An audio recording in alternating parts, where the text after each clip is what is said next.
Narito ang top 5 AI tools na hindi ChatGPT. Una sa listahan, meron tayong Midjourney. Ito ay parang text-to-image creator. Halimbawa, sabihin mo lang, a koala eating mango in the Sahara Desert in the style of Picasso, at ito'y magbibigay sa iyo ng eksaktong larawan. Pangalawa ay Descript. Video editor ito na gumagamit ng AI technology para baguhin ang iyong boses, magdagdag ng text at marami pang iba. Pangatlo ay Synthesia. Madali lang gamitin. Ilagay mo lang ang script at ang isang AI na parang tao ang magsasalita para sa iyo. Pang-apat ay Merlin. Ang tool na ito ay parang naglalagay ng ChatGPT sa iyong browser.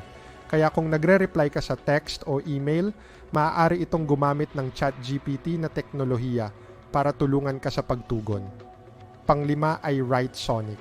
Pwede kang gumawa dito ng articles, emails, drafts, para sa paggawa ng trabaho, at kahit ano pa na may kinalaman sa copywriting. Lahat nasa tool na ito.